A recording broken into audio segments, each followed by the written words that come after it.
Hey guys, it's Danny. So about 2 weeks ago I received some Phalaenopsis orchids. The problem was they were very dehydrated, and if you missed that video, I'll add it in an info card right here on the screen, or you can visit the description below just to see how these girls looked like. And now it's time to make an update because things are actually looking good. So here's the wild peach Phalaenopsis, really pretty orchid.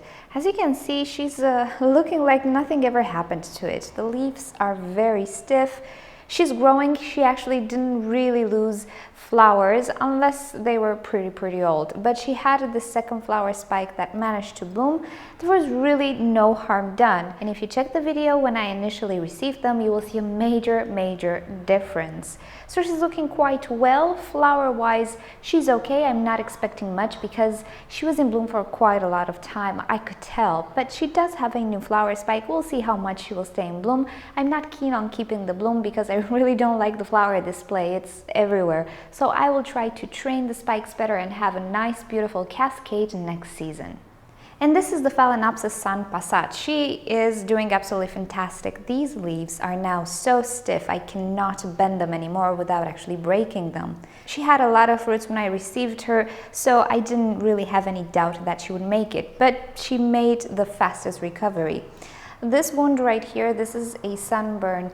This patch will never go away, but the leaf is perfectly functional. No reason for me to chop it off in any way. It doesn't really bother me. So this one is looking quite fantastic and she's gonna pull through without any problem. The flowers actually lasted, no bud dropped, no flower dropped yet, and she is still very fragrant and nice. I hate the bloom display, it's like everywhere, but again, I will try to train her better in the next flowering season. But I'm really happy she's doing great. It's one of my favorites actually from all the lots that I got because she's just so fragrant. And this is one that I didn't identify just yet. She's very pretty, but she was the most affected one. If you check the previous video in which I received her, you will see this particular leaf right here. Even though it doesn't look spectacular now, it used to look horrible. It was bent in a certain direction. Anyway, just check that video, it was horrible. So one of my viewers actually suggested that I place it in the position that I want and let it hydrate, and it actually worked. This here is some irreversible damage. Not sure what will happen with the rest of the leaf, but it did perk up a little bit towards the base here.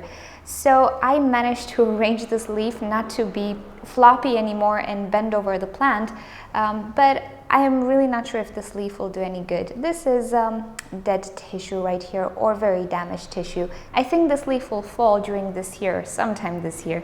But anyway, the rest of the plant is good, is actually really stiff. Compared to how it looked like, there is a major difference. And flower-wise, again, she didn't lose any flowers, any buds, and so on. And you can clearly see I already repotted them, and I kept the flower spikes because they did have a good root system. So everything is well. Okay, this is not a new orchid. It's the Tzu Balm. I will not pronounce it. You have the name in the description below. This is the orchid that I actually potted initially in a plastic pot. However, I can't do it. The plastic pot is flimsy. Every time I picked it up, the medium moved, everything moved, and she ended up just wobbling out of the pot. Also, I bumped into it once, and of course it fell. No, I just don't want to go through that. So as you can see, my Phalaenopsis are potted in ceramic pots, and yes, the roots will attach like crazy, and yes, if I'm gonna repot them, it's gonna be a mess.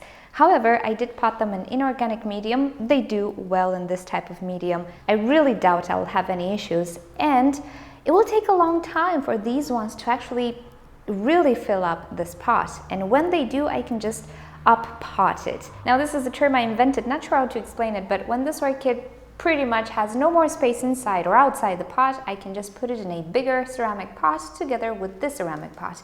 Nothing breaks down here really, everything is clay, and the roots on a Phalaenopsis orchid don't die regularly or if they're disturbed as a cattleya. If you take care of them, they do last. So really there's no reason to repot because I have dead roots, unless I mess them up. And if I mess them up, I will feel the smell, so I'm good. But yeah, particularly with these girls, which are very tall, very big, unruly and so on, I do want heavy pots. I just cannot drop orchids on the floor anymore. I refuse to.